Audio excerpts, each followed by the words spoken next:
Hello and welcome to the Blue House Bull Session, here with you on this beautiful, gorgeous, absolutely fantastic, mind-bendingly amazing Thursday afternoon.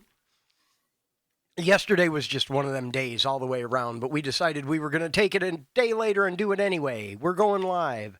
You know what? I'm having dinner. You guys are sharing some McDonald's with me today, whether you like it or not. So I am joined as always by my best friend forever and co-host Uber Puzzy. Happy Thursday to you. How are you? I wonder Uh-oh. He wonders. how much of a joke it would be, and it would be you have to be a bigger, like a pretty big stream to get enough slots. But if you had Are you going for the like Brady Bunch?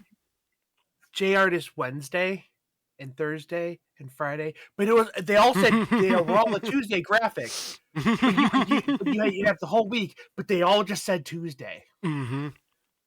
I love it. I love it. Hi, Red. We love you too. Happy Thursday. Okay, so let's talk about dinner since I'm sitting here chewing into the microphone anyway. Yes. McDonald's is doing this Minecraft cross promotion stuff as they tend to do for the bigger stuff. The nether sauce, okay, it's cute. That's okay. I do have to go back and get Happy Meals. I really do. Did you get the grown up Happy Meal box? Did they actually have them? No, I just got a bunch of food. I wanted to try the sauce. I wasn't sure about the other goodies. The nether sauce, by the way, is hot and not bad if you like hot, but it is hot for the sake of hot. It is hot. It is not. It is hot. It is more hot than it is flavorful. Yeah, I don't like that. It is one of those they just went okay. So hot sauces are on two axes. There's flavor and then there's just pure Scoville hotness. Yeah. And good sauces go up and to the right. And you can logarithmically go up on Scovilles, but you gotta make it worth it. Mm-hmm. I think the nether sauce is just up. Yeah. They do for the Minecraft thing, but I think they're sold out everywhere now because they did not expect them to be that fucking popular. You know, you'd think by now, with all the promotions they've done, they would know. We buy this shit. We do. It came in a box. It came in a Happy Meal style box. It's a gold treasure chest.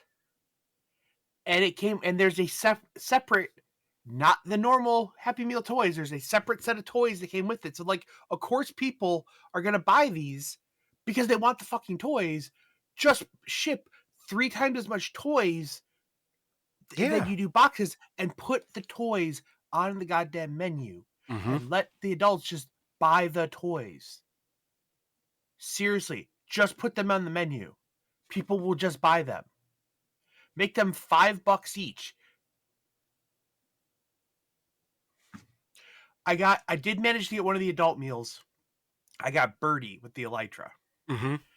And my freaking child stole it. I mean, Fuzzy Jr.'s got good taste. I can't begrudge her that. Oh, did I? Did you? Are you?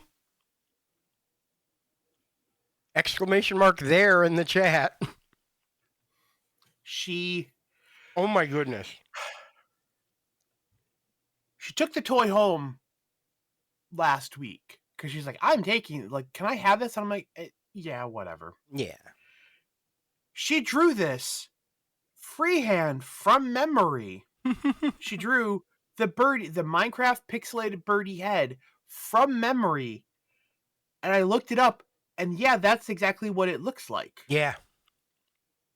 Okay, that's too cute though. It really is. No, but see the crease in it? Mm-hmm. Because it opens. What? And she drew its brain inside, and there's wires on each half. And if you zoom in, there's little connectors on the end of the wires. What? This is freehand. This isn't like she looked at something as like drawing it. She just like, I'm sitting at the kitchen table with some markers. Went, I love that child. This is cool though. This is cool. For real. She is something. She's 100% your kid. That is another thing confirmed from this photo, not that we needed further confirmation. Yeah.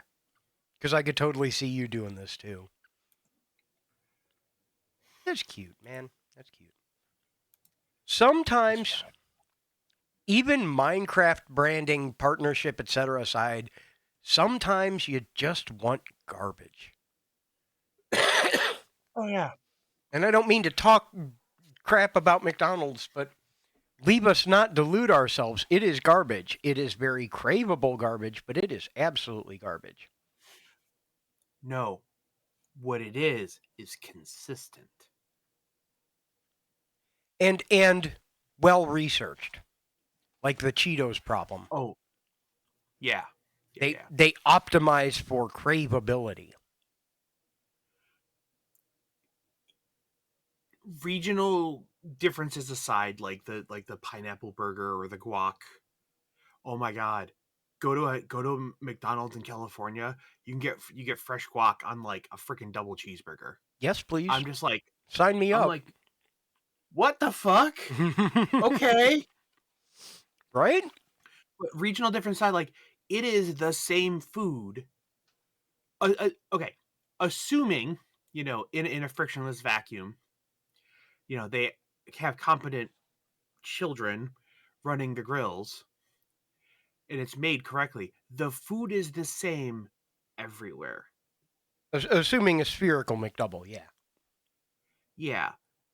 So if you go into a McDonald's anywhere, it's going to be the same.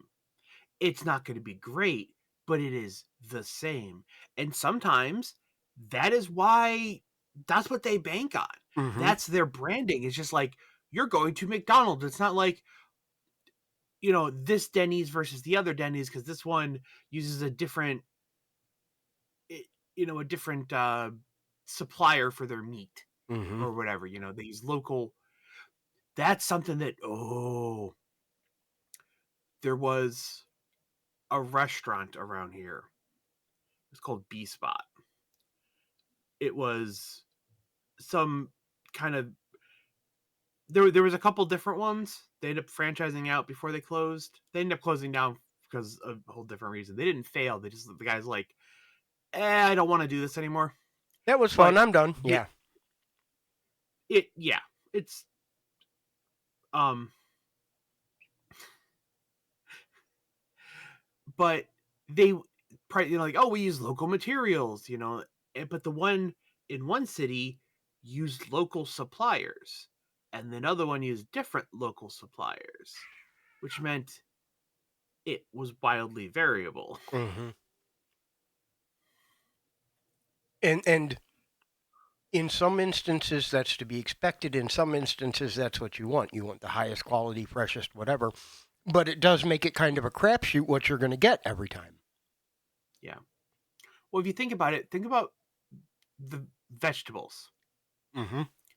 in any McDonald's foods. What do you really have? Lettuce, pickles, onions? Mm-hmm. The Tomatoes onions, occasionally. right, but tomatoes you could probably ship, or the tomatoes might be variable, but the lettuce is the exact same iceberg shredded lettuce they have everywhere, because they use one specific they have whole farms. It's all they do is they sell to McDonald's Yeah. because it's the same McDonald's lettuce. The They optimize to fries. make sure.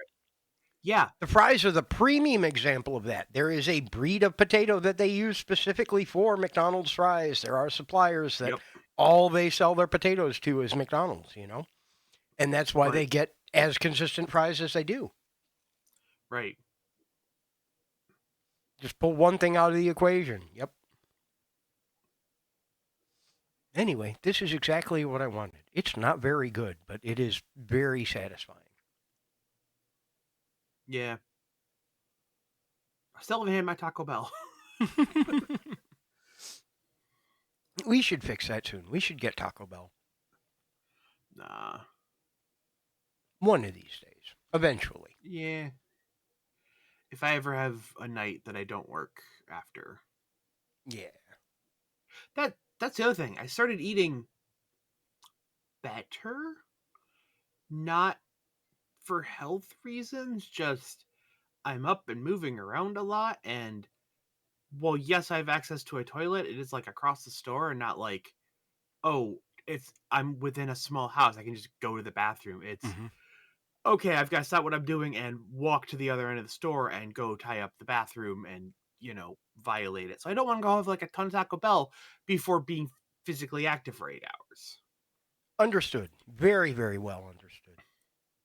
So stuff like that I eat after work. And even then I try not to because like I'm going to go to sleep. You've been So accidentally healthier in the name of convenience. yeah. I mean, whatever it takes, right?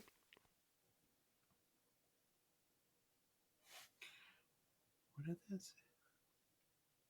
Uh-oh. What is what? Oh. Good news, bad news? Advertisement on my little screen there. Something about some reality show drivel about Channing Tatum's daughter's something. I don't know. I don't. Who up Shannon they Tatums? I got my replacement earbuds Good. from Amazon. They work perfectly out of the box, so it was a manufacturer defect. Good. I'm not Well, incompetent. The sensor was actually broken. good that there's a solution to it. Not good that you had the problem in the first place. Just purely for the sake of completeness. Well, I didn't. So out of habit, like I instinctively just put one earbud in. Right. So I opened it and I put one in. I went to go set it up, but I did not have both of them in when I set it up. So I thought maybe when I did the setup process, it only set up one of them. Right.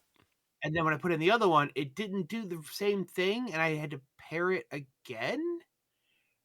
And then I think I like had two instances of the headphones, and one was only a ear left and only a right. So I'm like, maybe I registered it wrong, or no. It turned out the other one, the sensor didn't exist. It just It was didn't, not yeah. initialized to the pack. It was a separate standalone Bluetooth earbud. So Nice. I made sure I put both of them in when I set it up this time, and it worked perfectly out of the box. And I'm like, oh, okay. Man, I'm going to sneeze. I'm going to sneeze and I'm going to blame it on the nether sauce. Anyway, while I'm waiting for that to come to fruition, I saw a TikTok, as I am prone to do. Sorry. Yeah, well, this one wasn't your fault. But one randomly crawled across my feed somewhere. I don't sit and scroll TikTok, but they keep creeping into my field of vision from other places, which I don't mind. But I did kind of like make a dedicated effort to stop just scrolling TikTok. Point is, it was about millennial trauma because, of course, I live on the psych side of things. Yes. And, people with no damage, people that don't have trauma. And they're like, yeah, no trauma response in millennials. And then it showed someone moving their ear back and wearing their headphones over one ear. So you can hear what's going on out there. Because when they call, they better not tell you twice. And the fact that that's so universal among a certain age range just kind of kicked me right in the teeth because that's me.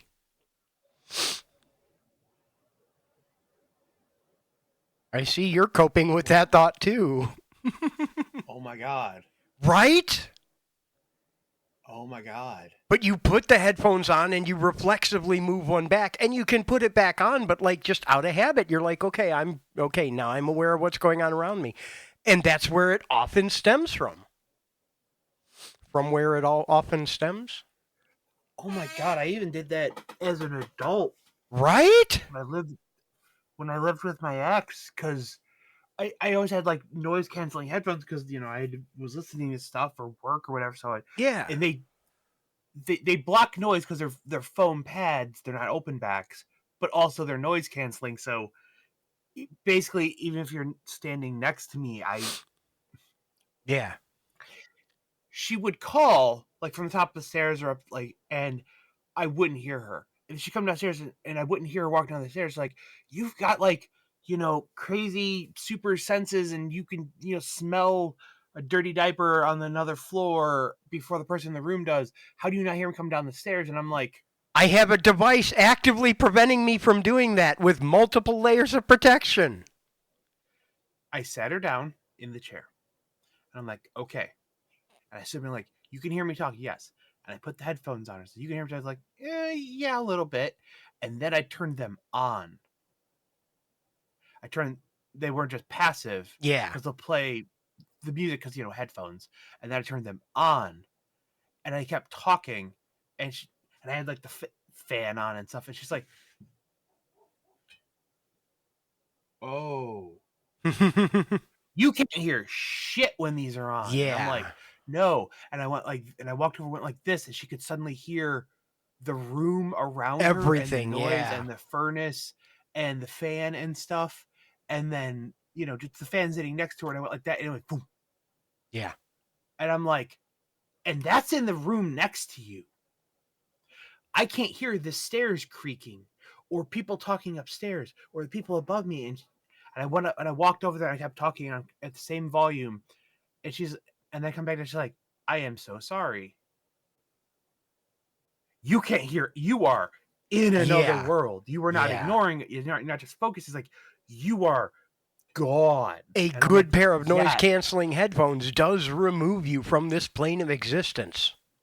100%. Absolutely. But yeah, it's that same type of thing where the anger response that you get to not answering someone else's call in time. Yeah. Anyway. My pills, it's not Wednesday. My pills aren't green. Yeah, I was confused today too. I have had the wrong day all week this week with the sole exception of yesterday. Yesterday I knew it was Wednesday and it was Wednesday. Monday and Tuesday, I had no idea what day it was, but it wasn't Monday or Tuesday. And today has gone back and forth between Tuesday and Friday.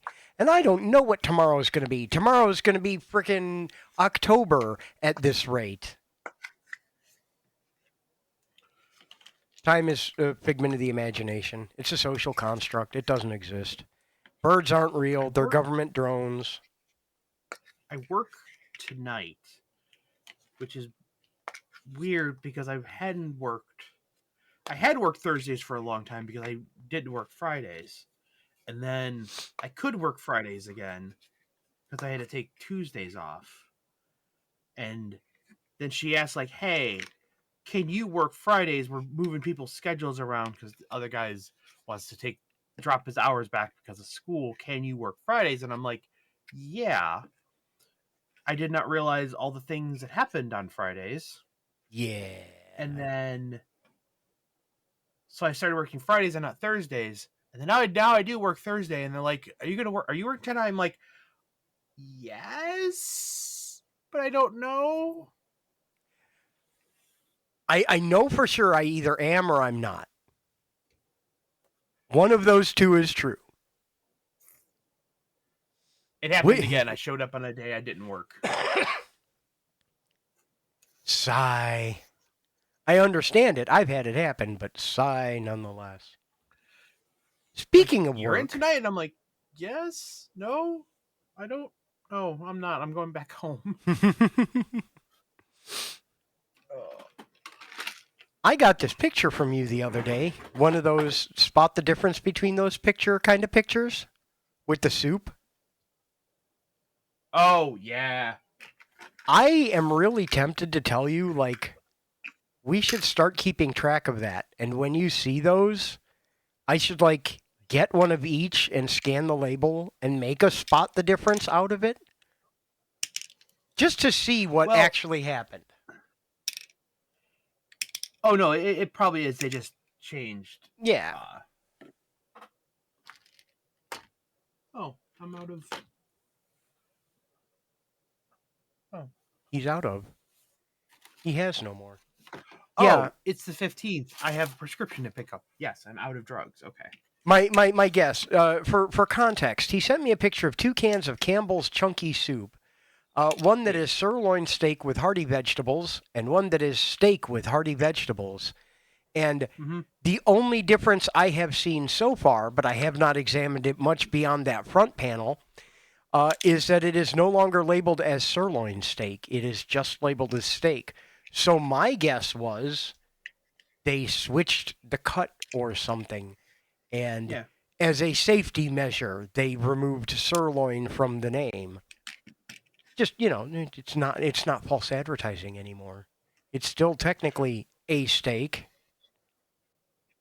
Or the broth with the lowercase b versus the uppercase b, Mm-hmm. and it's whether or not it is. I looked at the label. It's whether or not it has. It was if it has beef or beef flavoring. Yeah. Because the one with the actual beef, they have to also list that it doesn't have HSG growth hormone Yeah. thing. But if it's beef flavoring, they don't have to list that because it's not. It's flavoring, which doesn't have that because that doesn't carry through the flavoring process. What sucks is the shelves have labels, and Mm-hmm. technically we match to the label because it's got the UPC code on it.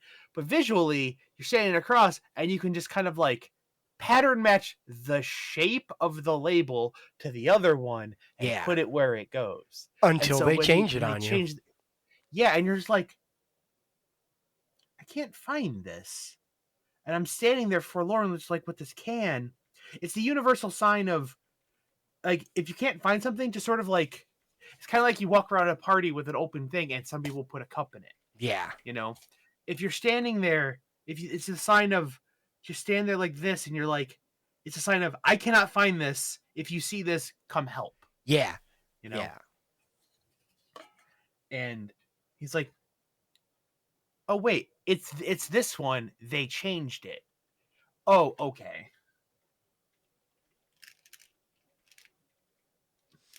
But yeah, Oh, you've shown me a few examples of things like that, and it makes me want to just really pore over every bit of the label and see if any other differences snuck in anywhere and what they are. Uh-oh. okay. So we were talking about Happy Meal toys, right? Yeah. And that is an instance of there is one product, Happy Meal, and the variable is the toy. So it has to change over time, and that's to get you. It is either random or they cycle out like, we've got a box of creepers. When that's explode, they dump another box and then mix in it, but you might still get a creeper, but get the next one. It's to get you coming back over the duration of the promotion to get all the toys. Yeah. They're not equally in the pot at the start. They are now sometimes. I think they fixed that. But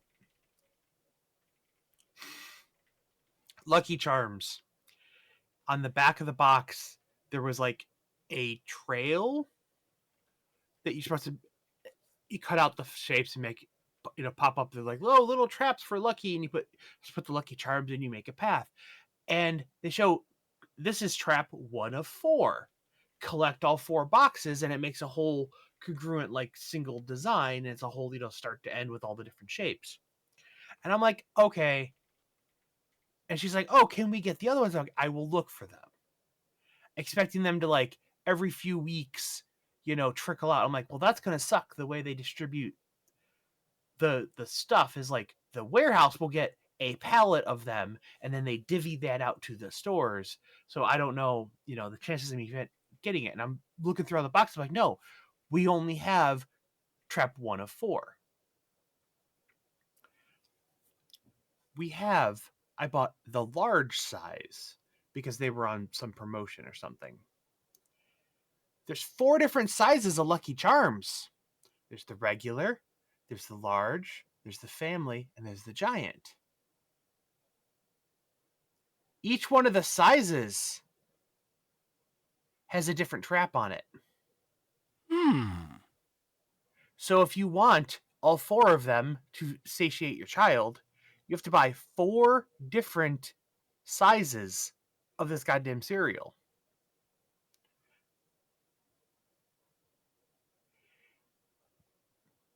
I hate it. But it's genius. Absolutely. But that means they can print all of them out at the same time.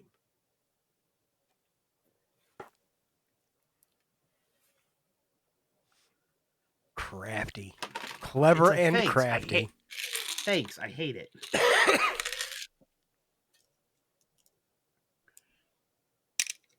We're still getting Christmas cereal. There's the wheat checks and the chocolate checks that have peanuts branding. Yeah. And we're still getting the ones with peanuts on it from Christmas. Because like I said, it's great because technically you're supposed to rotate stock, but the new it in the back's expiring, right? I never have to. I was always trying to do that, and he's like, no, you don't got to worry about that. I'm like, what? And he explained they get mountain of it, and then when we need it, they shave one case off and send it to us. So if you check the dates, you have been stocking over 6 weeks the same pallet of the same stock code of the same expiration date. You'll notice when the boxes change, that's when you start to rotate them. And I'm like, oh my God, that saves so much time. He's like, oh yeah, they'll get 7 or 8 pallets of it at the warehouse for all the local stores. Yeah. And then they send you 12 out of their several. Yeah. Yeah. Dozens, scores of scores. Oh. And then my average stock time went from like an hour per cart to like 45 minutes because I was wasting time to actually properly rotating the stock. Semi-perishable, blah, blah. He's like, no. If the boxes change them. Yeah.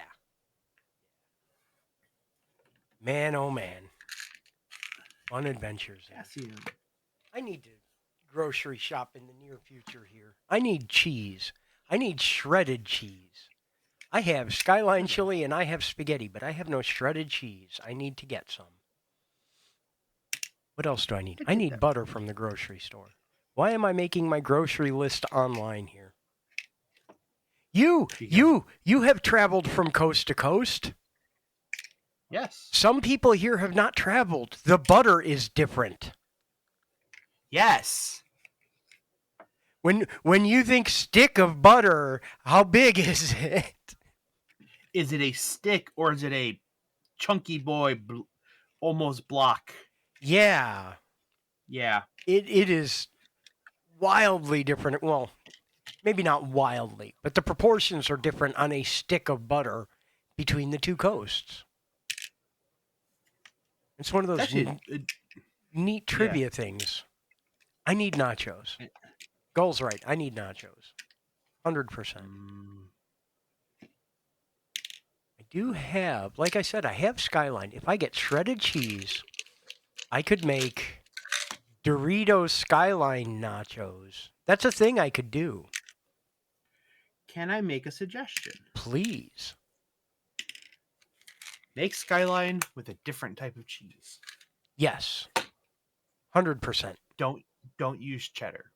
Use something else. Vary the cheese. Get some shredded mozzarella. Get some shredded pepper jack. Get anything else. It will wildly change the taste profile of Skyline. I've been using Taco Blend. Monterey Jack and Colby and it's very good. Very, very good. And I do have hot dogs. I could even put some hot dogs in it. Magnesium goes in the morning slot because they both start with M. That's right. It goes in the square hole. Potassium goes in the nighttime slot because it starts with P. The cow says, Shazoo. Where does the cow say that? Magnesium goes in the morning because it starts with M. Potassium goes in night because it starts with P. PM.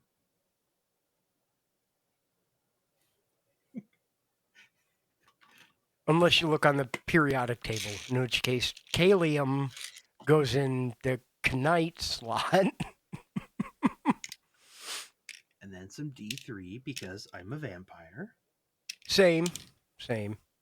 I did get some sunshine today. The weather was nicer. I mentioned I went to McDonald's. You guys have been watching me eat McDonald's the entire stream so far. I took Dino and we went and got some McDonald's. We got some burgers and we got some fries. And we got extra nuggets so that Dino could have some too, and I could share some with the cats.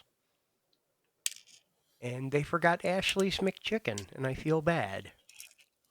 She did end up getting food, but I feel bad that they forgot her sandwich. And there's no way in the McDonald's app to say, hey, I made a mobile order and it was screwed up. Yes, there is. I could not find a way in the mobile app to say, hey, I made a mobile order and it's screwed up. It's all the way to the right. Okay. In the account stuff. Okay. And then you look in there and then there's like contact us and that's regarding an order. It's kind of buried in there. Wow, they really don't want you to. Well, they want you to do it through the app because it goes through a whole different your app orders go to corporate and then they get sent to the store. Yeah. So that's the store basically.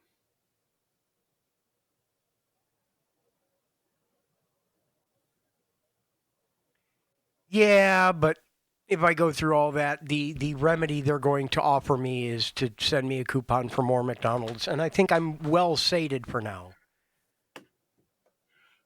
No, they do actually send a finger waving to the store about your order.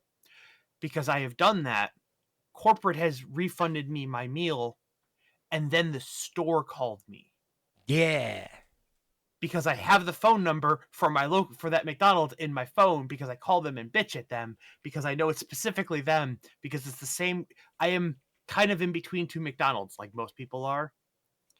The same guy owns both of them because they're technically in two different districts, so he can do that. But his headquarters is right next. His headquarter office is right next to it. So when shit happens, he walks down from his office complex over to the store and bitches at them. So I will call and I will bitch at that store when shit goes wrong. Yeah. Because I will exhort my thumb of the law at people. I need to get caffeine too. See, I don't mean to sound defeatist or pessimistic or anything, but I'm also hesitant to lodge a complaint against this particular McDonald's because they're already getting them. I know that from experience. I don't even want. Yeah, it sucks because food is expensive and you paid for something and you didn't get it. But that's the thing. If I would have got the wrong sandwich, I still got some food for some money. I would actually go in there and just report I was missing an item. It was not in the bag. Yeah. Because it's a quality control thing. They need to know if they start getting a bunch of orders, a bunch of complaints that food is missing from bags, like, guys, you really got to check, actively start checking. Don't just assume somebody else put it in there because somebody is just slacking on, is all this shit in the bag? Yeah. They don't know unless you tell them. I complain about this stuff. It's like, look, I don't want to get in any trouble. I'm just like, I just want you to do better. I'm giving you constructive feedback so you know this is a consistent problem. Yeah. I'm not Karening. I don't want something free. I got the wrong food, but I got food. I just need you to know you gave me the wrong food because if I got the wrong food, somebody else got the wrong food also. Right. That's the problem I have. I get it.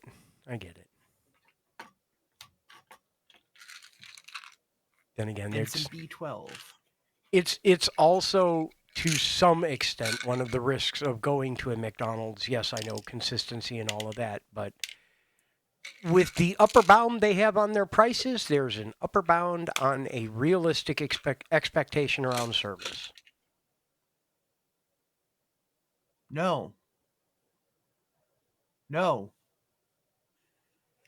That's the thing is service should also be consistent. Should, yes, absolutely. But realistically expectable, that's the debatable part. But that's all just to say, I don't know. I don't know what I'm trying to say here.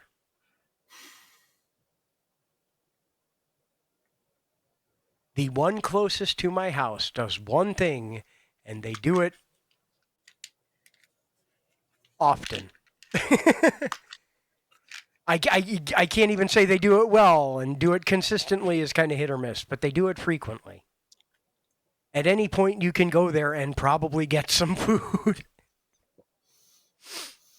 for some value of food.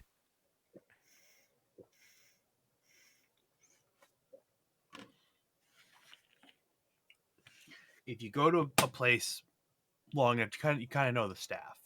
Like Yeah. I tend to go there, at 11:30, so I know the night crew, that sort of thing. When a different set of people start showing up and not your normal workers, and then your order is messed up, I am a lot more tolerant of that because I know, oh, you're not incompetent, you're new. Yeah. I get that. The pink cap on the pills. Kind of like at Sheets, because both of us are at our respective Sheets often enough that I go to Sheets after work because they're consistently open because they're a gas station. And I've got a very specific breakfast sandwich that I have pre-programmed as a favorite. And when it comes in, they know it's me because I don't remake it. I have it saved as a favorite, is the exact same long boy double meat egg. It's a very specific thing, no sauce, pepper. And they've learned that's me. yeah. And they know it's me, and they put stuff in my bag because they know that's my order. Sometimes I'll get other stuff, but sometimes I just want that one because for $4.62, it is a goddamn good breakfast sandwich. Yeah. Yeah. And they know not to put they don't put napkins in my bag Because you don't need because they're them. like, yeah. they'll like go into it's like, hold on, I gotta grab a bag. I'm like, you can just skip the bag. Like, I'm here. There's nothing else. I can just take it, save the bag, save the. I don't need the napkins. I'm taking it to a house where I have that stuff. Is like, oh, okay. So when that order comes in, they don't put napkins in it. They still have to put it in a bag because I'm not right if I'm not right there. But like, they know, don't put napkins in that sandwich because it's an identifiable sandwich. The breakfast footlong is definitely this guy that we see all the time getting his breakfast party sub with the 6-foot scrambled egg. About once a month, I'll go do that thing and I'll get that mega sandwich. When I get like just a hankering and I like had a really long day and I didn't eat before work, so now I'm starving and I didn't eat something at work, and it's like, you know what? I'm done. I'm gonna go get my mega sandwich, and they know when that comes in. It's definitely me because nobody else orders double meat, double egg, add bacon, add this, add this, and a thing like it's a insane order, but it's a consistent insane order, and you come in about every couple weeks and get that. Mm-hmm. Like, yeah, when I accumulate enough points to get it for 10 cents, I'll go get my 3 breakfast sandwiches in a trench coat disguised as a single breakfast sandwich. Basically, yeah. Well, I used to have somebody else in my life, and I would take half the sandwich off of the sandwich and put it on the secondary bread and have a whole nother sandwich still and give it to the other person. And now the other person is me. Because I apparently burn between 3.5 and 4,000 calories. Well, you're up and moving and chug-a-lugging and swinging your arms and hefting that barge and toting that bale. I very much understand that. Yeah. Using muscles burns energy, people. No fooling. No fooling. I went outside for like 20 minutes, and the next day I was sore, and I'm like, do I not move at all? But then I thought about it, and I'm like, yeah, I guess not. I'm sedentary, but in the geological sense. The last time I lost this much weight in a short period of time was the year we had the dog. And then I kept telling him, no, I don't want to get a dog because you children want the dog. Yeah. You children will not take care of this dog and it will fall up. As the adults, we are co-signing on this dog. Yeah. When you aren't here, it's going to fall on us. And then summer rolled around and they went on summer vacation and they went somewhere with their dad for a couple weeks and they weren't home. And me being the work from home person had to facilitate the dog doing outside dog things. Yeah. And also take on walk because husky and they need to walk and move and they're not lay around dogs. You have a large dog, you understand. I do indeed. I do indeed. Not just go outside, sometimes you have to take them on a fucking walk. So I was walking this dog like at least once a day on a long walk on top of taking him out 3 or 4 times, which would facilitate walking around the entire yard a couple times. In those 3 weeks they were gone, I lost like 25 pounds just from getting up and doing the dog. Just from that, nothing else. Mm-hmm. Yeah. I will say, Ashley does a wonderful job of taking care of Dino, and any care and feeding and attention I give him is completely voluntary on my end. Oh, yeah. And I know I've talked every week for the past 47 episodes about not being a dog person. But Dino's pretty okay, and he's gotten a lot better with everyone. He's still very chatty in certain circumstances, and he's large enough that he is heard when he speaks. Yeah. If he wasn't such a large breed, I think he would be a lot more acceptable, Manageable. Yeah. He's always so excited to see teeny itsy bitsy little Rufus the wiener dog, though. So excited. As the weather gets better, I'm going to get another one of those things we can put on the tree around the backyard and just take the dogs outside and let them run around in the backyard and chase each other and get tangled up. I'm excited for that. And it is getting nicer. Mm-hmm. Like I said yesterday, I figured more than anything else what happened yesterday is your allergies got the best of you. Whether it's the proximate cause or indirect, you know. No, I think I was sick or something. Yeah.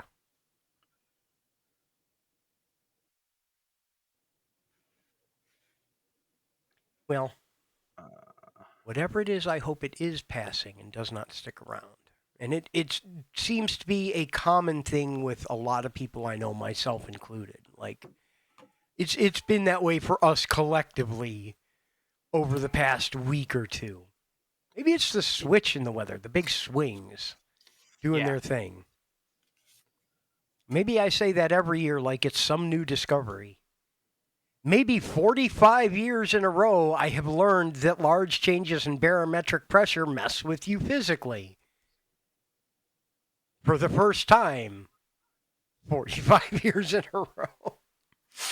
Well, we joke, "Oh, look, it's the first snow. Everybody forgot how to drive in the snow despite being living in the city Yeah. forever. They forget how to drive." It's like, yeah, That does carry over to the but other seasons. Yeah, we forget that when the weather changes, everyone's going to feel like crap for 2 weeks. While it's back and forth as volatilely, vol, in such a volatile manner. okay. You have the experience despite all the travel and living and staying elsewhere. You actually lived elsewhere for a little Yes, while. You yes, lived in a whole nother time zone at a different latitude in an entire different geographical area and not near a lake. yeah.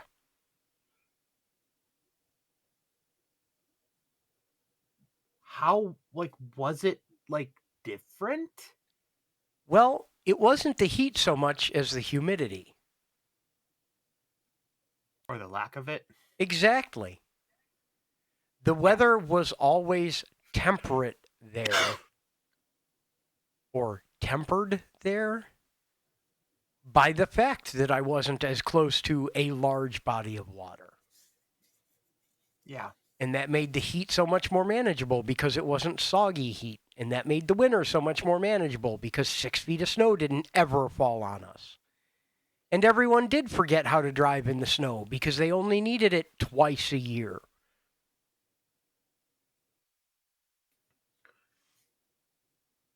Hmm. So yeah, I could see that. And the more I think about it, I think that moisture plays a big difference too because I'm going back in my mind and seeing that a lot of the seasonal changes weren't as drastic. There weren't as big swings and everything because there wasn't moisture to carry temperature different that. And you've remembered the few years where the lake didn't freeze over and it stayed Yeah. wet, Mm-hmm. and that means there was a lot more moisture in the air, because that was always the big thing, was when winter happened, it got cold and the lake would freeze, which means it wasn't picking up moisture and you didn't have lake effect and general different moisture. And then that first thaw, when the lake would be back to water and all the moisture would be in the air, it changed the weather. That's what it is. That's the big shift. Yeah. Yeah. It's an overwhelming amount of difference. It See, I've really only is. really spent non-Ohio time in California, in San Francisco, which has water on three sides. So the weather is always consistently just damp. It is either raining or it is foggy. Yeah. And even when it's sunny, it's still humid because it's got water on three sides. But it's also, they call it Baylock because the air front on either side and then the bridge and the convection and the stuff, just like pockets of weather will get stuck over San Francisco. Frank the Fog, because it will roll in overnight and it gets stuck and either it burns off or it doesn't. I've always wanted to go. From everything you've told me, I've always wanted to go. Good, bad, and otherwise, I want to experience it for myself. I want to get out there and get some of that Silicon Valley culture. Go pay too much for sushi,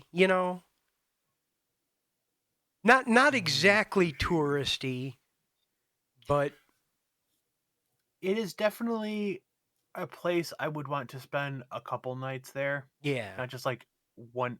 You need one of those like 3 days and 2 nights to sort of thing, because you need at least two nighttime experiences, Yeah. because you need to do one night in the city and one night in the touristy area. Go down by Pier 57, down by Planet Hollywood, and go do all the touristy nighttime shit, and then spend another one in the city doing stuff there, because it's it's not quite New York. It's not like the city that never sleeps, but the city never really shuts down because there's enough life there, because it is a large city, Yeah. and people are, and it's Silicon.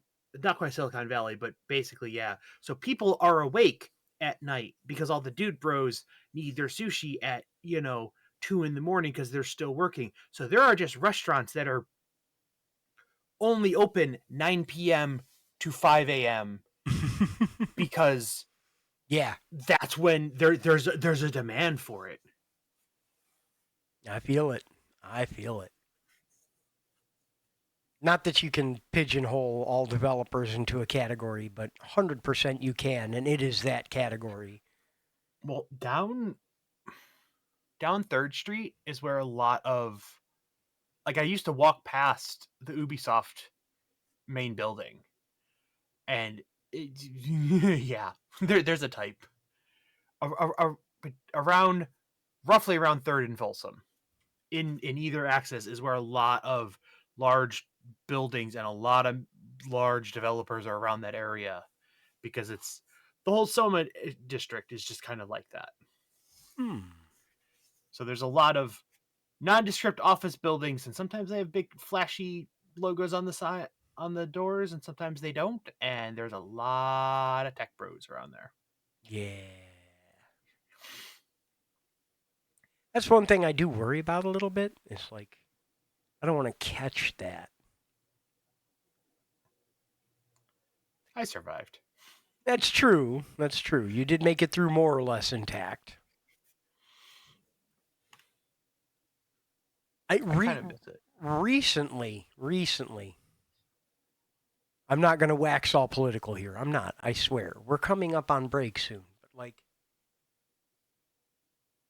tech bros, especially of the dude bro tech bro variety, Mm-hmm. have been put in a not great place because a lot of them are affiliated with some particularly not great takes. Oh yeah. I don't know, man. I All don't know. the thing is all those memes and culture references that they were really like that. Yeah. If okay, with the disclaimer of some of it was embellished because TV, the TV show Silicon Valley, Yep. Pied Piper, Not hot dog. it hit so close to home. I could not watch that show. Like I started, I'm like, no, no, no, no. This is exactly how this early startup shit happens. This is exactly how all this crazy just happens accidentally. And then I eventually pushed through it. I don't think I ever finished it, but yeah, no, that's if you knew how the sausage was made of the early internet and even any starting startup today, it's like, how did we all accidentally stumble in some of this greatest technology that is the internet? Right? This is not like big iron and industrial and it, railroads exist, but they are huge corporations of just thousands of miles of owned land and train tracks and stuff. But it is this huge, massive system. You could not just create a new mode of transportation today, and it just happens to Mm-hmm. compete at that scale. Yep. You know, Yep. crazy leadership aside, you don't just get a new car dealer. You don't just get a new automobile. That's why they call it the big three. And then Tesla happened. And like I said, craziness leader aside, they just rolled in and like, hey, we're also a car company, completely different. And you're like, oh, okay. But Yeah, I guess you could just do another one. but there's only 3. I don't understand. Right. Yeah. But there's a reason they're that big is because you get a critical mass of size. Mm-hmm.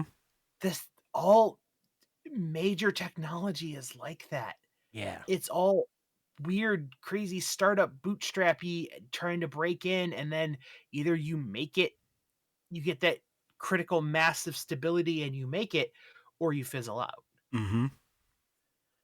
And everybody just sees the product like, oh, it's a big company. They exist. They have offices and all these things. Like, yeah, but before they have like offices with signs on the door, it was 4 guys crammed in one guy's apartment, and that was the headquarters. And they did that for years. Someday that's going to be us. We're going to present all professional and corporate at the show, and then we're going to go back to our dirt hovels. I'm into it. I'm very into it. Yeah, I'm excited. I'm excited.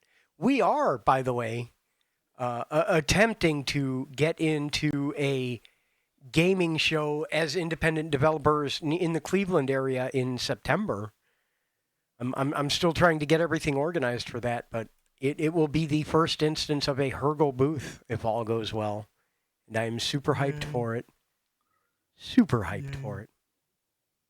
We had our internal meeting this past weekend and talked about things.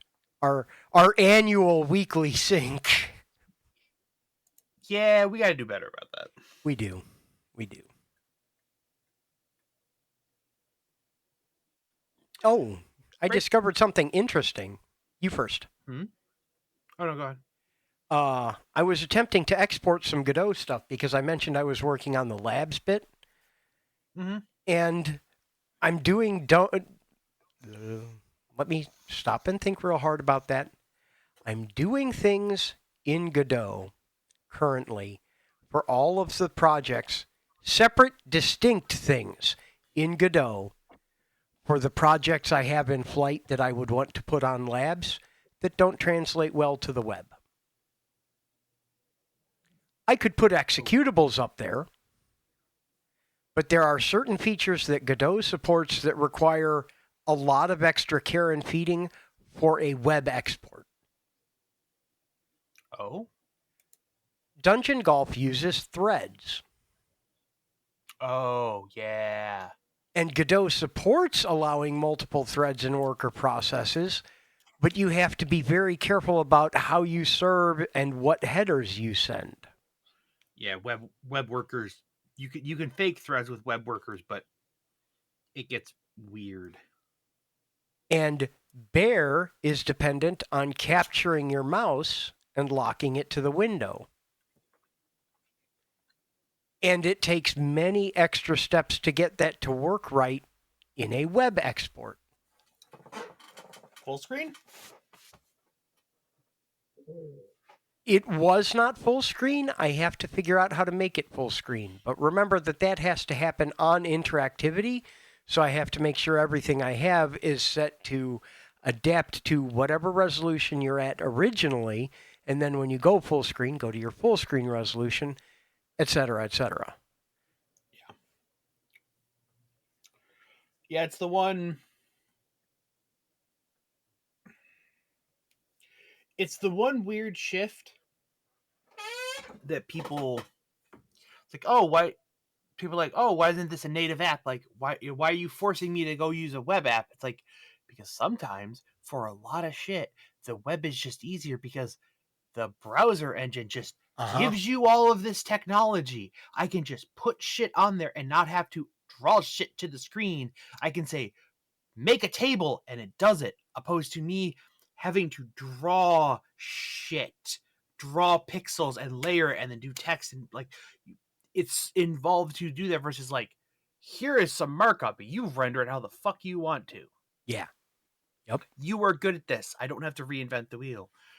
But sometimes you need that full direct access that you can't do on the web.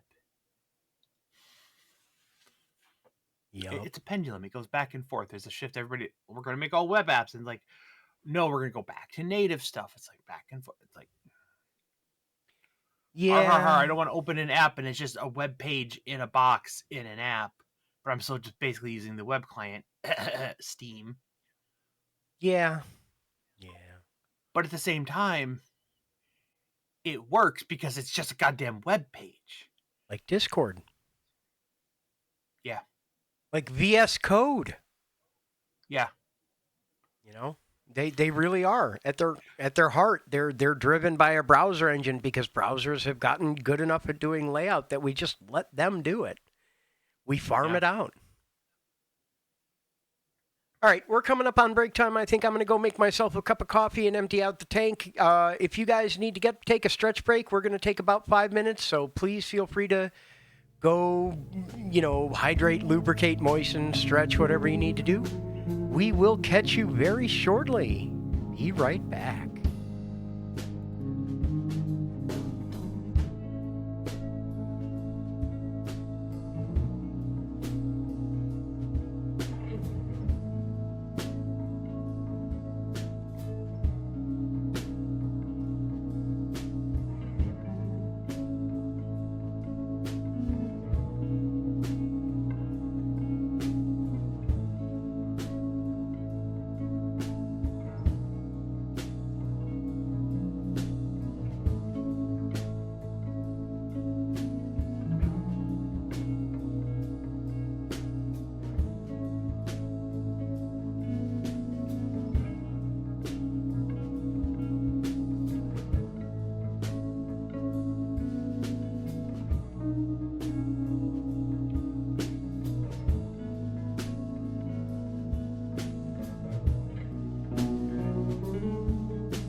Hello and welcome back to the Blue House Bull Session. We are back here bulling with you on this day that it is today, whichever one it is. I'm still Jay. This is still Fuzzy over here. Thank you for being here. I hope you're enjoying that apple. Hope everyone had a nice break, got up, stretched your beverage, I don't know. Welcome back. Welcome back. All right. It's time to talk about the elephant in the room. Have you played it yet? Cat. Have you played it yet? No. Okay. Then I need to be very mindful about what I say, because I don't want to spoil anything. No, I don't need to be mindful? You already know you had it. I'm completely spoiled, but I love it anyways. Oh, good. Because I was just about to say, I finished the tutorial. I did not realize, on recommendation of our dear friend Jacob, and immediate seconding as soon as it came up, I picked up the new indie hit title Blueprints, which, by the way, I think I told you this. It took me embarrassingly long to realize that was a play on the word blueprints, because it's all about putting rooms in a house. Mm-hmm. And wow, for being someone who is so into wordplay as I am embarrassed that it took me that long. The only thing, only thing that I've had it for 5 days at this point, right? For comparison, you also only have 52 hours on a little to the left. Yes. That's how much you've played Blueprints. Yes. The only thing that makes me feel better about it taking so long to get the fact that it was a play on words in that specific phrasing is I mentioned it in the presence of Speepo, who also said, damn it, because she had not realized. So I feel better because the other smart word person I know didn't get it either. That game, it stands a very valid chance of being Game of the Year. I know we're just barely a quarter in. I don't know what's going to unseat it. Yahtzee put out his Ramblematic about Blueprints. You should watch it. I think I'm going to have to. You should. I think everybody should watch it. If you've played it already, you should watch it because it will give you a very unique perspective on why it's such a huge hit and why it fucking matters. It's finally a new fourth of the big three. It is a good mix of a bunch of different genres. If you haven't played it and you don't know what's going on, you should watch it to understand why people are playing it and why it is just taking over. Yeah, absolutely. And a thought occurs to me. This is, I'm late to the game having this thought, but it just kind of cemented in my head. You've heard of Desert Bus. Mm-hmm. Penn and Teller were challenged. Penn and Teller got a video game license a long time ago, and they came up with the concept for a game called Smoke and Mirrors that was developed for but never actually released for the Sega CD, the add-on to the Genesis. And it was them running through a platform adventure, doing magic tricks, whatever. And the second disc had interactive magic tricks you could do using your Genesis as a prop to show people, and some other puzzle stuff. And as a direct response to criticism about violent video games, Penn Jillette devised a game called Desert Bus, where you drove a bus back and forth between Phoenix and LA. That sounds about right. I know LA is one of them, and the other one's got to be somewhere in the desert. So yeah, you drove back and forth through the desert in real time, an 8-hour journey in which your speed was governed to 55. Otherwise, you would overheat and stall and have to be towed back in real time. And the bus pulled a little bit to the right, so you had to steer a little bit to the left the whole time in real time, but not too far, because if you go off the side of the road, you overheat and have to be towed back in real time. And this was a direct response to a criticism about violent video games, saying, okay, fine, we'll make a game that's not violent. And That was what they came up with. There's not violence in blueprints. There is implication of violence, but the conflict is all psychological. There's no physical altercations with any. There are nobody else. Nobody else are there. You might even say it's all emotional damage. The the point is, we're now at the point where those types of games, where there is not a violent conflict, are becoming the big games. Balatro. I'm going to try and say it like it's apparently supposed to be pronounced. Balatro is not a violent game. Both pronunciations are entirely acceptable. The dev intentionally, when he does interviews, refers to it as the game, just so he does not inject into canon which way it's supposed to be said, just to piss people off. That's okay. Most of the time when I'm talking about it in text chat, I call it Blarto, Blarto. Mm-hmm. Because I am difficult and Paul Blarto, card cop. I don't know. Point is, Blarto is poker with power-ups.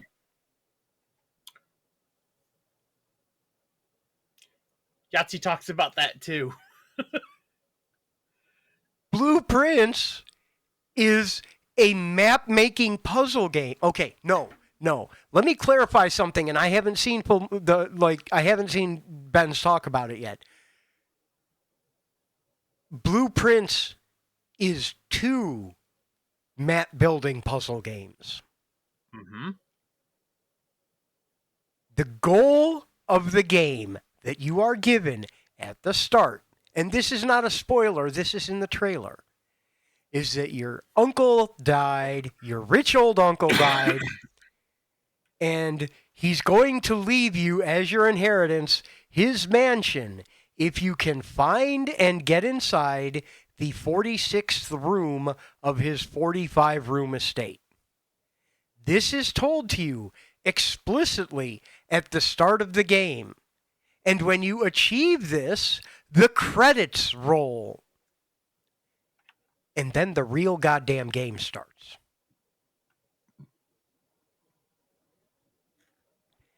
That is masterful because 35 of those 40 hours were me struggling toward what I assumed was the end goal of the game. And then I got there and discovered how much more game I had just opened up as I watched the credits roll. Which is why, to go back to the beginning, I completed the tutorial. Yes, it's frog fractions. It's freaking frog fractions. Another game that also, small indie developer and blew up, had the same thing. Animal Well. Yeah. You could eventually beat the game. That was not the end of the game. That was approximately a third of the goddamn content was just beating the game. And then, like, okay, you beat it. Yep, you sure solved the end. And you're like, but what about all this stuff? Like, oh, you can go keep doing that. Mm-hmm. And in fact, now that you've beat it, you can actually solve some of these puzzles. Because you can't solve some of the puzzles until you beat the game. And then you can go back and solve the rest of the puzzles and actually finish the game. Anyway, I've been toying with the idea Oh God. of learning to speedrun Room 46. From a fresh profile, I should practice how fast can I get to the credits. Is it on how long to beat yet? I bet it has to be. It's main story 14 and a half hours. So speedrunners probably have it in, I'd say at least I would estimate at least half that. I'm really considering it because I'm having a very good time with it. My new favorite website, howlongtobeat.com. You want to know how many hours of entertainment are in a game? It's probably in there. I have to keep that in mind. Yep. There are It things lists that I've main picked up along the story, way. everything, and then 100%. There are things I've picked up along the way that I do want to co-opt for other games. I will not say I am poisoned by, but I will say that the more we get invested in game development, the more I find myself playing things, I will say with a critical eye, but that's not quite right. The more I find myself following them into dark alleys so I can knock them over and see what I can take out of their pockets. That's what I'm trying to say.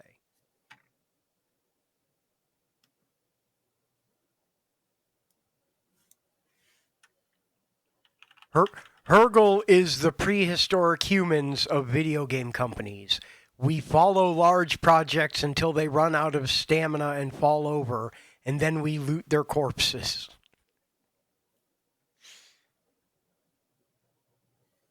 But no, there's a lot in there from a design perspective where I'm like, this is great. I want to borrow this. And there's a handful of things in there that I have my complaints about where I'm like, I would do this in a different way because it leads to these results. Or my frustrations with the game that are not game mechanic related are this, that, and the other. Here's what I would change to avoid that problem. Some of those I've come back and said, oh, I see why they did it that way. You can get around it. And some of them I've seen and said, that's a problem. I'd been playing Rogue Legacy 2, and I'd mentioned that to you. Because we were talking about controller support in games and how some games are just built for a controller. It's like, yes, you can play it with a keyboard. You can play it with a MIDI instrument if you have software to map that to joystick inputs.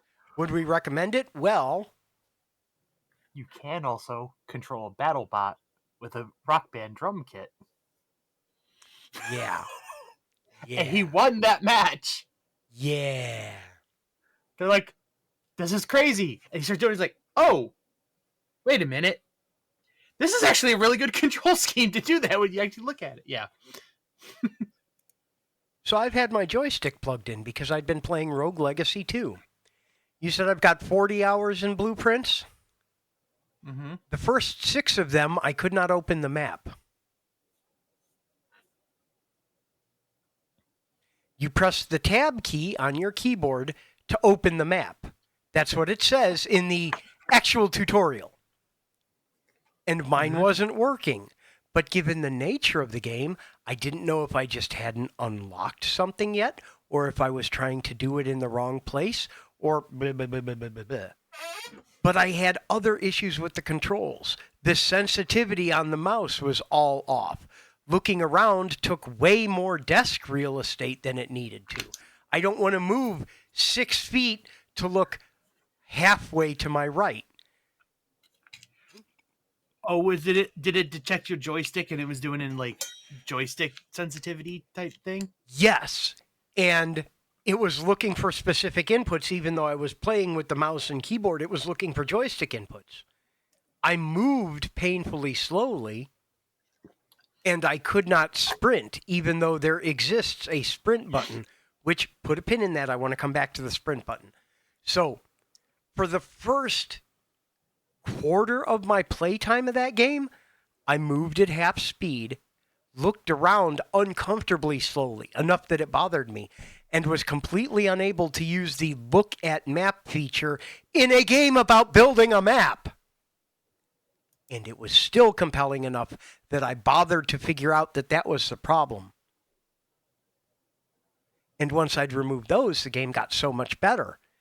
And then I just completely played it compulsively from then, etc.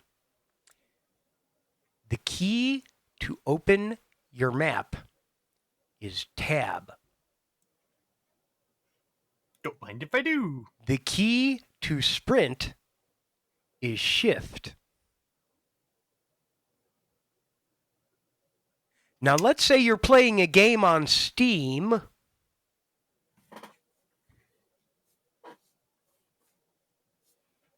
You can do it with one hand. It's no problem. You can shift with like this part of your hand. Yeah. Shift tab is the overlay to open the Steam overlay. Oh God, I have that problem on. Oh God, what was I doing? I started playing Shapes. I saw. They put out an announcement of a big update for Shapes 2, which it is still in development, so I kind of was done with it. And also kind of pissed at the developers for a really dumb reason that I was vocal on every single post they made about it, and they decided to revert their decision and put it back.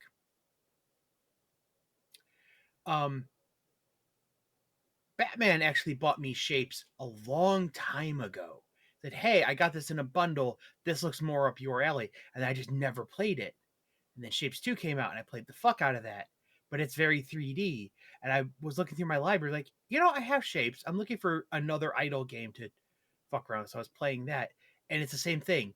Shift moves speedily and tab does something else, and occasionally the keyboard inputs, and I kept opening the Steam overlay, or I was intentioning to open the Steam overlay to go look at something in the forums, and I was triggering a thing in game, and because hold shift, so it's got it down, and hit tab opens a Steam overlay, the game was getting the shift down, Steam was interjecting it, so the game never got a shift up.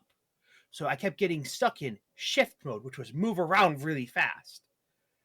So it would get stuck in shift down mode and move around really fast. And I'm like, what is going on? And I just have to hit shift twice so it would catch an up and get out of that toggle state. Yeah. Yeah. And like, I get it. The point in the difference in movement speeds is kind of expected. And you do need to be able to move slow for some of the puzzle stuff because you're encouraged to stop and look at it. Okay, you are mandated to stop and look at every damn thing in that game. Everything is important. Everything is significant. I hope your hard drive is empty because you're going to be screenshotting every frame of this game. Or taking vigorous notes. Like, no, let the computer take. I've been using a combination of the two. I've got my pen and paper notepad because I'm like that, and I'm taking screenshots. I was watching Co Carnage play it, and he's big into puzzle games, and he's like I'll get right. Like, no, take a screenshot of it. Whatever notes you're gonna take are gonna be bad. Let the game take the pictures of the game and take the notes of it. Yeah. One thing I will say that came up in something I saw about it is Shift Tab opens your Steam overlay. Yes, I have my complaints about that as part of the control scheme, but remember, there's a notes thing in there. Yeah. If you're playing it on Steam, take your notes in Steam. Have the overlays right there. It's already there for you to do the thing. Anyway. And the notes in Steam sync with your Steam account. Yeah. Yeah.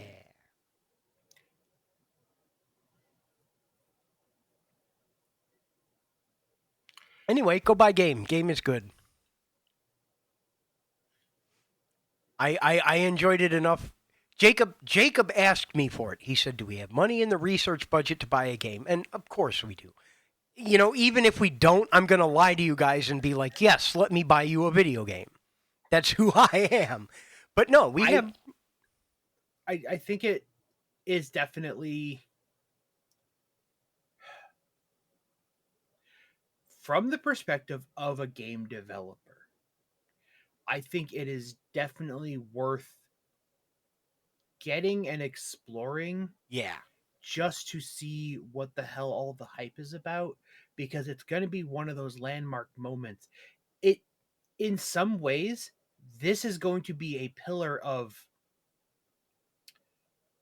this will be a shoulder for future to stand on Hmm. in a lot of the same ways that like Minecraft was. Yeah. And it set kind of the standard for a lot of stuff that isn't a first person shooter. It's not, a Call of Duty.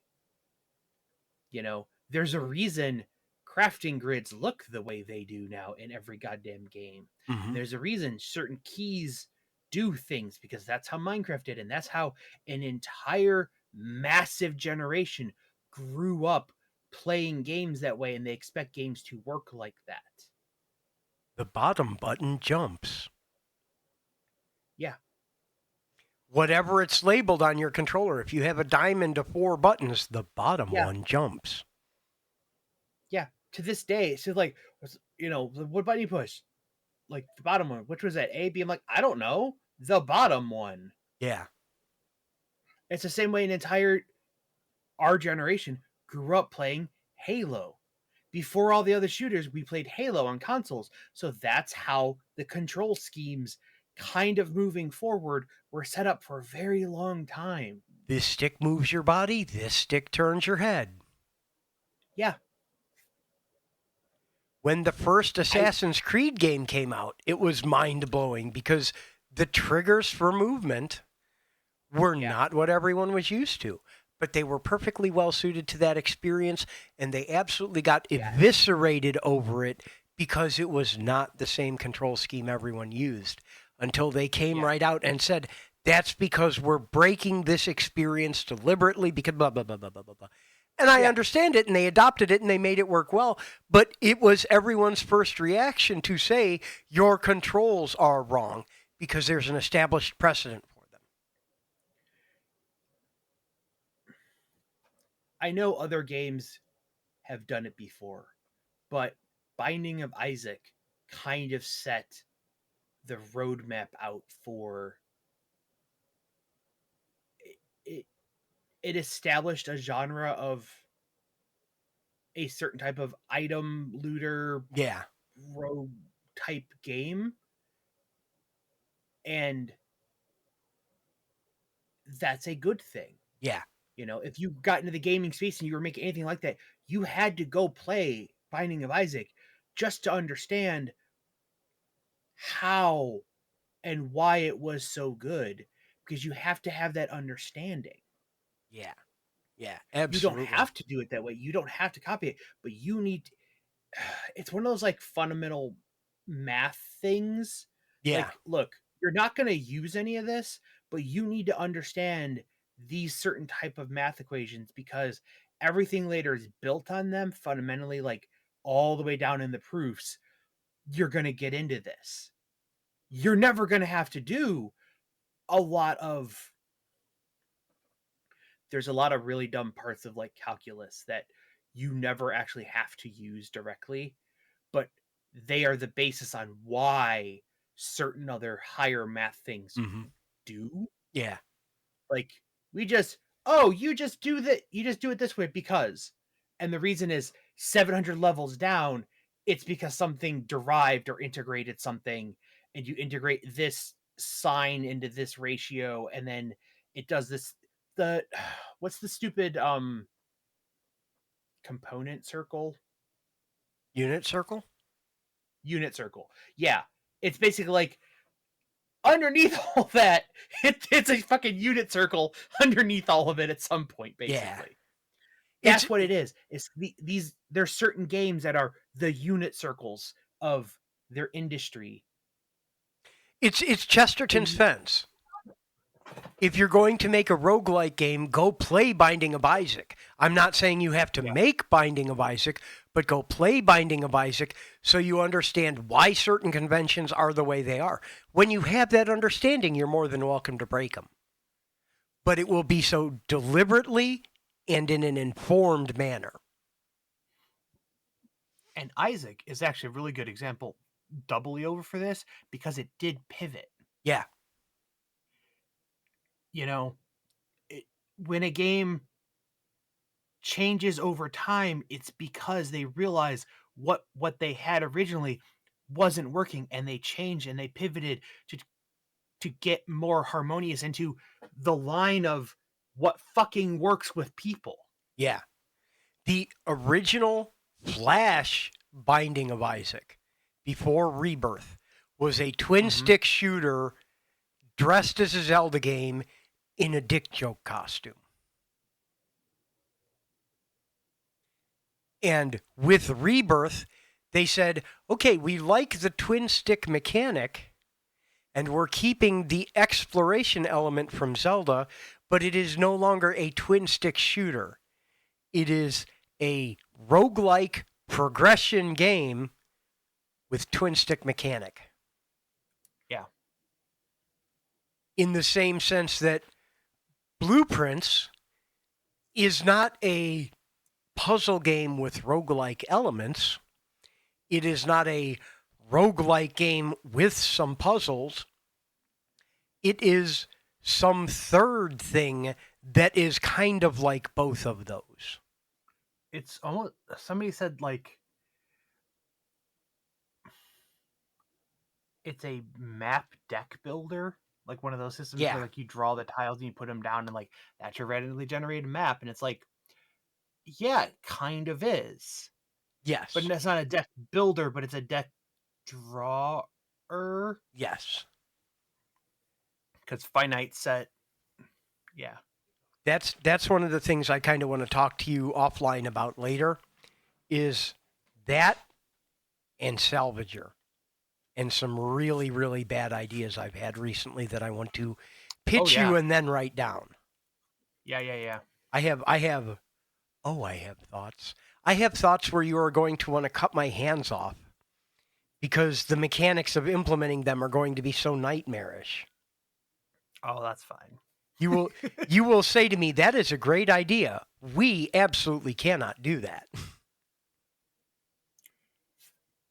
Yet. Yeah. The thing is, we're getting to the point of programming where if you want something to happen, you can brute force it. It may not be an elegant way to do it, but you can make it happen. I think more you will deny me permission to do certain things. We could figure them out, but because of the liabilities it would open us up to, you're going to be like, no, we're not doing that. That's a great idea. We're not doing it. Oh, okay. If it's a liability thing, then... Well... Blueprints, but Archipelago.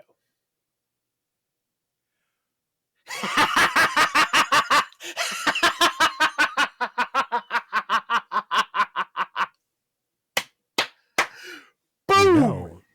You know, is built in Unity. I know a little bit about the Archipelago backend. I could always stand to learn more, but I know a little bit about the Archipelago backend. Oh, that's something else I want to talk to you about eventually someday. We keep talking about giving things back to the community, et cetera, et cetera. Mm-hmm. I want to write an Archipelago library for Godot eventually someday. Okay. If you want to add Archipelago support for your Godot game, you can import this add-on. Godot add-ons. We'll accidentally be writing most of it for Digit Dungeons anyway. We're going to need a crowd control module. Yes. Yes, we are. I can think of 3 or 4 projects that we might as well, because yeah. 100%. Oh man. No, things like, okay, I'll just go ahead and say it publicly. The chain of command of ownership of cards, like in Magic the Gathering Online, combined with cards that don't exist yet. Like, if I'm talking Salvager, if I'm talking map mechanics as your deck, we'll keep it nice and broad and vague. Not every possible room is a predefined card. If I have a 3x5 room with a generator in the corner, Okay. I have a combination of a width, a height, an item, a location, a couple doors, right? Mm-hmm. I've got 7 or 8 different variables that go into defining this card. Okay. We would not at the outset create a card for each of these things. Not every single combination of room size and object location and doors and exists up front as a card in the set of cards. Okay. If we add in the ownership mechanic of something like MTG Online, you could be the first person that owns this room because this room did not exist before it was randomly given to you. Oh. And if you want to trade or sell this room, this is blah, blah, blah, blah. What's that game with dragging the elements together that got popular? yeah, that one. The one from Neil.Fun, that one. Yeah, Infinicraft. Yeah. And if you discovered it because, you put some shit together in the air, it's like, yeah, that didn't exist yet, then it got attributed to you. Yeah. And yes, we'd have a selection of rooms that exist that you could just draft out of starters or boosters or whatever, but it's also possible that you'll get some legendary rare whatever, and it gets assigned its rarity at first creation, but you get the founder's one. You get number 1. And now other people could get that, or they could get a new completely unique room, or they could get some other room that already existed, or. So it's procedurally randomly generated, owned at discovery NFT rooms. Yeah. Except they're not. It's not like it's ownership. It's discoverable ownership, but it just goes into the pool for everybody to draw now. It goes. It's not a unique. It's not you're the only one with this. Right. You're the only one with the number 1. I am the first person to ever get this. But now they are being printed. Other people can acquire them. So once they're discovered. Yes. Huh. Okay. I see what your statement meant now that I don't know how the fuck we would do that.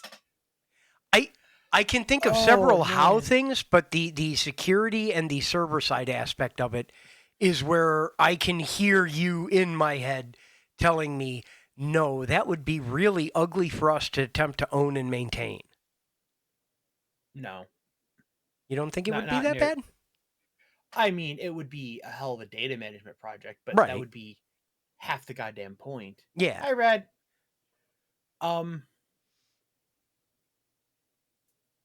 Oh man, that would But it's like you played through our original prototypes for Scrapper.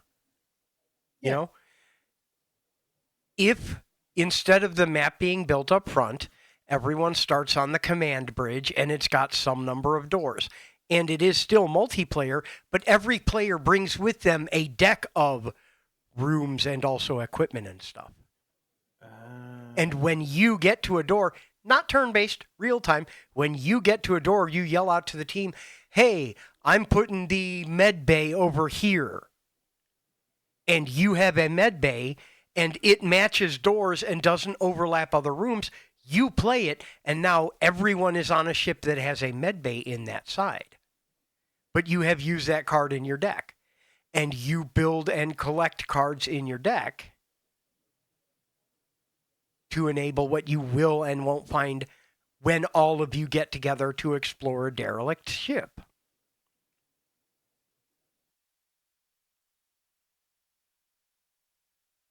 Mm.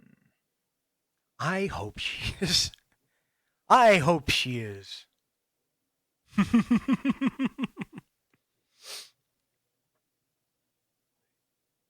When I have time, and I don't. It's the reason I haven't streamed in like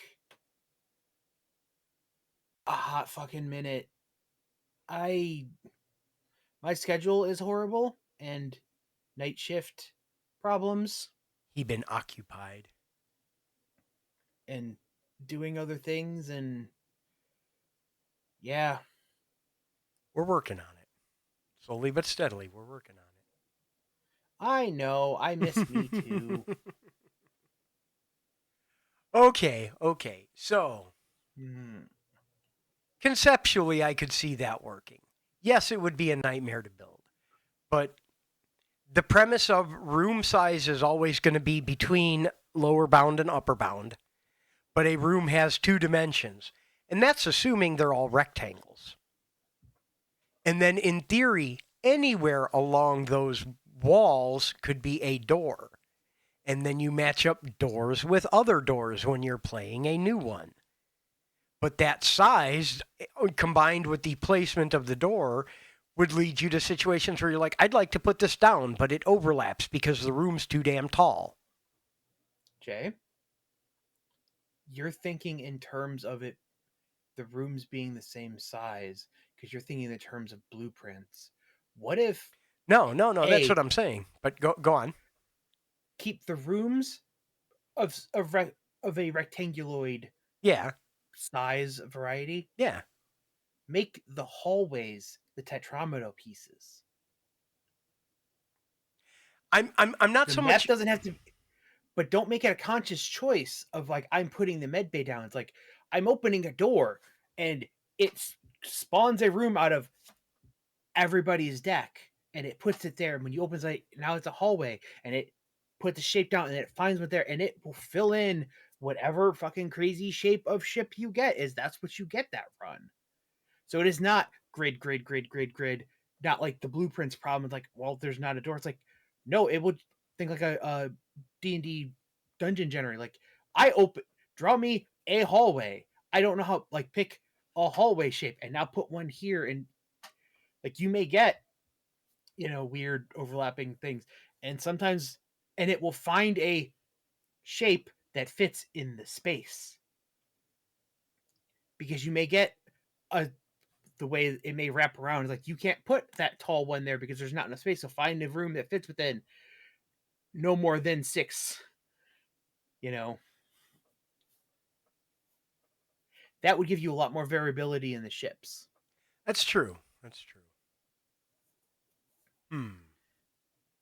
I think part of this, as much as I both love and hate to say this at the same time, I think part of this is something we should, maybe not literally, but metaphorically, pen and paper play. We should do this tabletop to see mechanically. I've seen I can't remember the name of it, but it was a basically how to play D&D by yourself, and you basically all the DM functions come down to dice and deck Yeah. type mechanics, and it's a dungeon deck, and you discover a room and you put down and it's just like dungeon tiles like that, kind of like how blueprints, like you just do, but you end up with just dungeon shape, and that is the thing, and choices around a dice roll and a decision tree and stuff like that. But it's how to play D&D basically by yourself. Hmm. So I've seen mechanics like this. Yeah. We just take it To the limit. more digital. One Walk more along the time. razor's edge. Other song. No, that was Push It to the Limit. Yes, take it to the limit one more time. Winner takes all.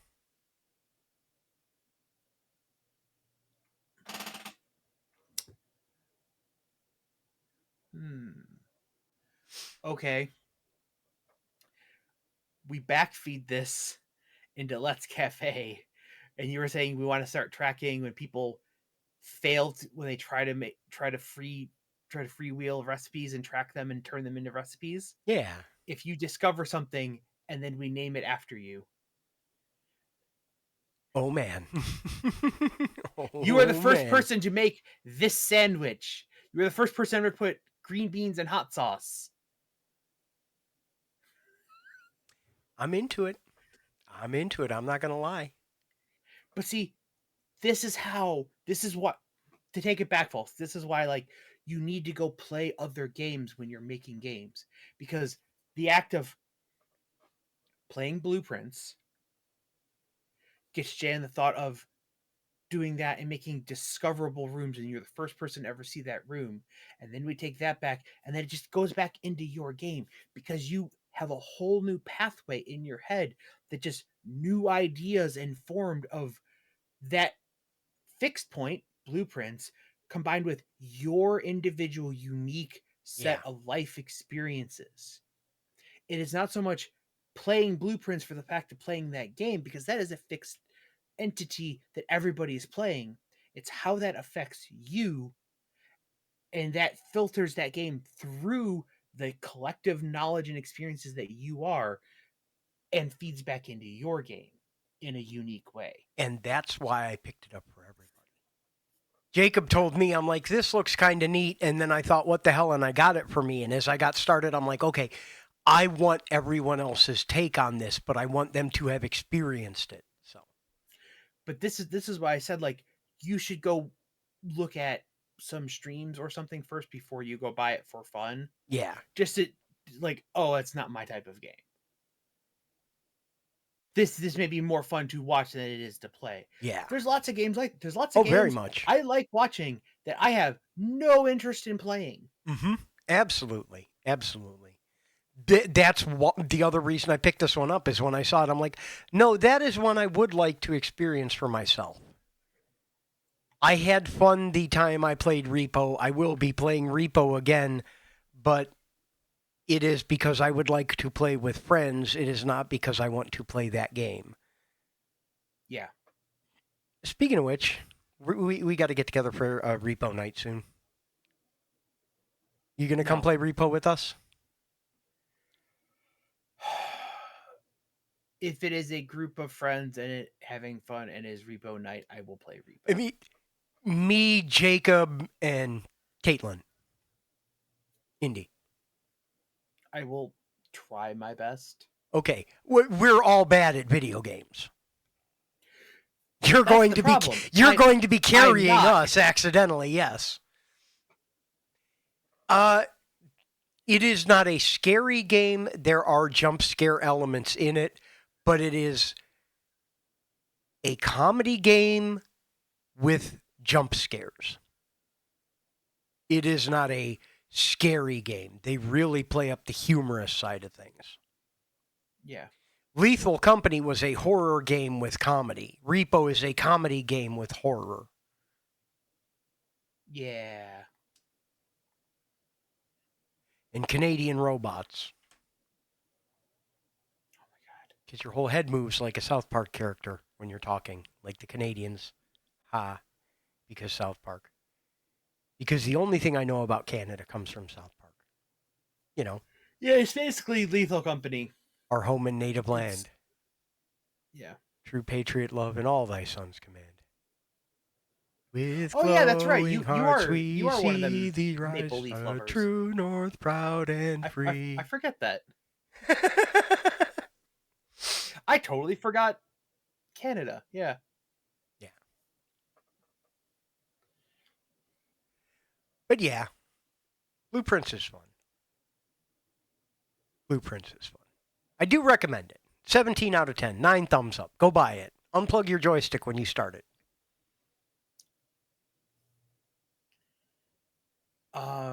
Heartbound. Yeah. Harry Software's game had that same problem. It was like it would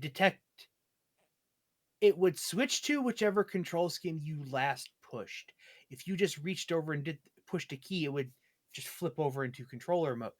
Like I ended up making you do for Mudoku's digits. It would just switch to whichever one you used, and people had a controller plugged in, and the game would switch to controller mode, and it would only show them controller inputs on the screen and not say, "Hey, just start like push a key and it'll switch back to keyboard input." So we had to change like either push space or start, and whichever you did was your most recent input and would do that. Because if people just had controllers plugged in that they did not want to unplug, it would detect a controller and be in controller mode. And yeah, Yeah.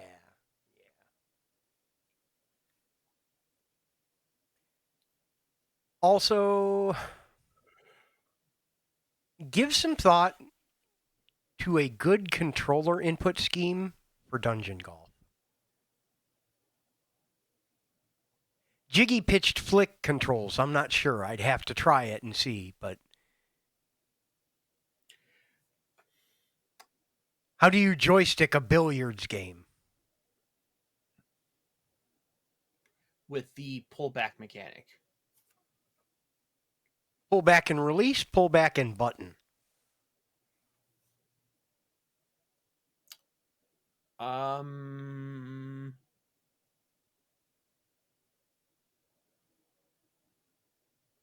We'll fiddle with it. Button to go into pull mode. Okay. Joystick Yeah. pulls back, and when you, I guess either. No. Release or uh, or an option. Fair. Fair. Also, at some point, we need to talk about hot bars and joysticks because you said you had some thoughts on that, but I don't think we ever got a chance to talk about it. Oh yeah, I can tell you how to do multiple hotbars real easily with that. Okay. I'll show you how 14 does it, and it's probably for games where you have, I don't know, 7 or 8 hotbars and people play it on joysticks. I can show you how to do that. Well, if I've only got one hotbar, my original thought was L and R switch your position, and then there's the do button, which uses the currently highlighted power. It depends how many buttons you need on the hotbar. Realistically, mm, it depends what kind of controller layout you want to do. If you assume a spherical Xbox controller and you have a D-pad and 4 buttons, there's 8 buttons. Yeah. Assuming you don't have to move with the D-pad, assuming you have a analog stick to be movement and you could use the D-pad, that's 8 buttons. There's your hotbar right there. Yeah. Okay. I'll have to play with it a little bit more, but the most you would ever have is 10, and they're not even reassignable. Like my current working thought, and I'm pretty sure I have this documented. If I don't, I will go check tonight and make sure that I do. Is golf is 18 holes, just by tradition. Yeah. There are active and passive power-ups. Totally didn't steal that from Binding of Isaac. The most possible power-ups you can have that are active, hotbar usable things, is 10. After that, everything's going to be passive just because I forced it, because I only wanted a 10-slot hotbar. 1 through 0. A standard, your number keys are the hotbar. Yeah. And it's not very likely you're going to need to use more than one item faster than you could switch to them. It depends if you need direct access to any of them arbitrarily. If I need to, at any given time, be able to push button 2 and then immediately button 7, Yeah. they need to be mapped to buttons that you can push them. If it is a switch to a different power up, yeah, a selector in the left right to switch which one is highlighted, and then there's the do button that activates the highlighted one. Or it depends on how much we would want to play with inventory style stuff, because we could always go the Zelda route of, you've got 4 buttons, you've got 4 hotbar slots. You can swap them out in a pause menu. Yeah, that's what I'm saying. Like, yeah. The button, the D-pad. Yeah. Okay, do both. You have the slider to select which one is the do button activate, your hotbar button, but also make the D-pad choosable. I want I want to directly put the flaming button on my left on my D-pad, but it might be, it might be 7, it might be like, but I want Yeah. the ones I use on quick access on the D-pad. That's generally how games treat the D-pad now. Is that is 4 mappable buttons. Fair enough. Fair enough. Or we could When be you're in an like, inventory, they can be directional in a menu, whatever. But in the world, what are you D-padding? So they are mappable buttons. or we could just completely rip off Isaac wholesale, and you can only have one active item at a time, and you decide which one it is. If you pick up another one, it just swaps out for the one you've got, Ooh. drops it on the ground. Don't you dare. Get off the desk. Get off the desk. You gotta go. Ooh. Oh man. Oh man. What's up? A game is on sale. Ooh, which one? I don't want to tell you because you might go buy it. I solemnly swear not to go buy it. Which one? Turnip Boy robs a bank. Fair. If you change your mind and want it, let me know. But no, I'm not gonna like jump and get it yet. The only reason I didn't get it last year when it came out is I just don't have time. That's the thing, is I just don't have time to play. No, I feel games the way I used to right now. I feel. In addition to just, massive depression, it's just time. Yeah. I got one of them jorbs.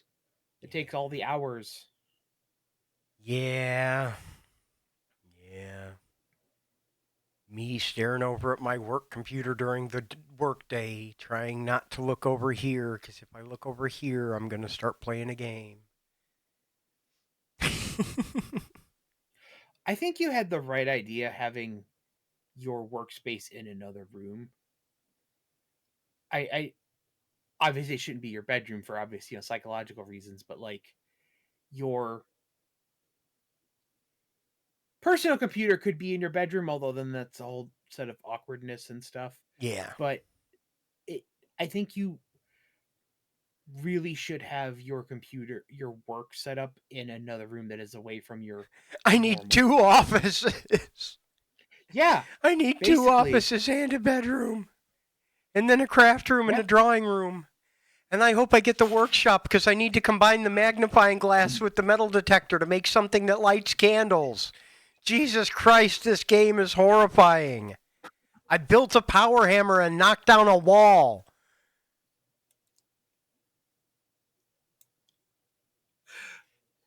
Did you find anything fun with the shovel yet?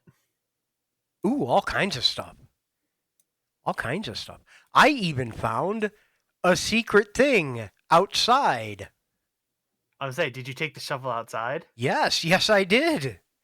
And I dug where the clue told me to dig and found a special item in a room. Man, it's so good. It's so good. Mm-hmm. It's so good. Yeah, every time I open Twitch, like most of the people on my following page are playing it. I had been debating streaming. I almost streamed it last night when I didn't hear back from you, but I didn't.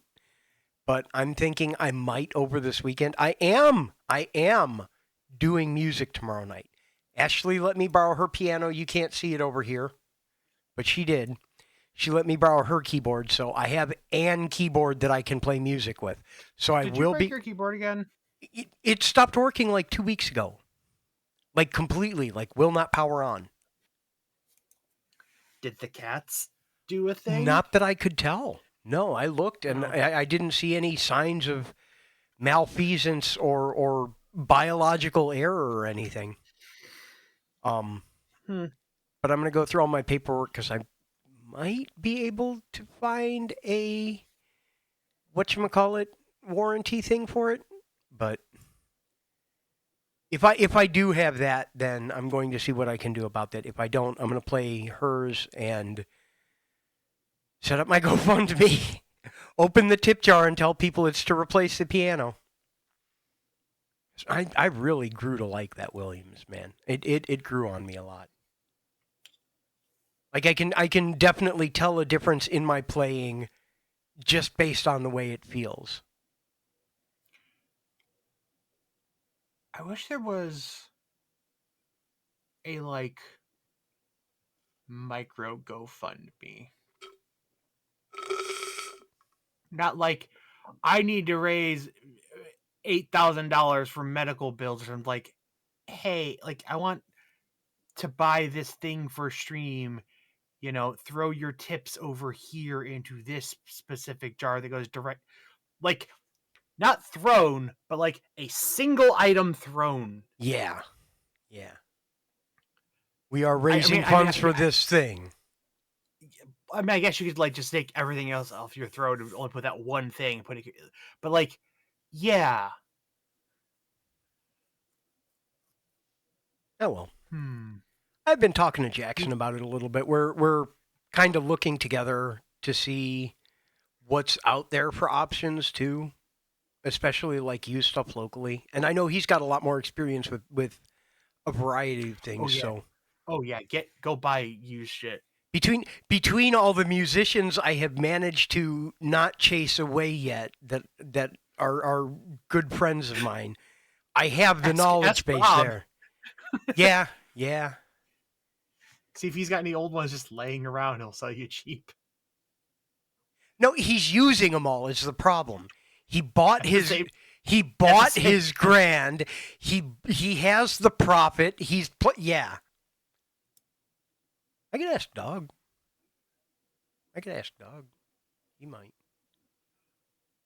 There's some people around here. There's some people not too far from here. There are some people I'm going to see in short order. I should remember to talk to about this as well.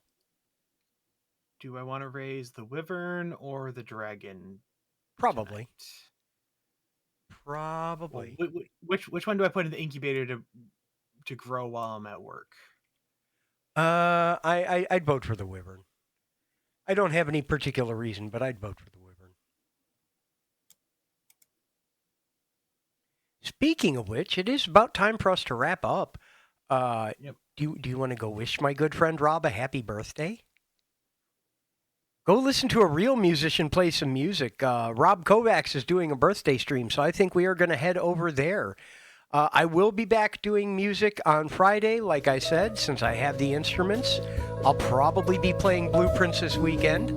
Thank you once again for joining us here on the Blue House Bull Session. We are so happy to have you. Go join the Discord so you can keep apprised of what's going on, standard ending spiel, etc., etc., etc. We love you guys. We appreciate you so much. Thank you for being here. Go shower some love on Rob. Tell him we're still on the line. Go spam my lineman emote in Rob Kovacs' chat. We love you. We will see you guys later.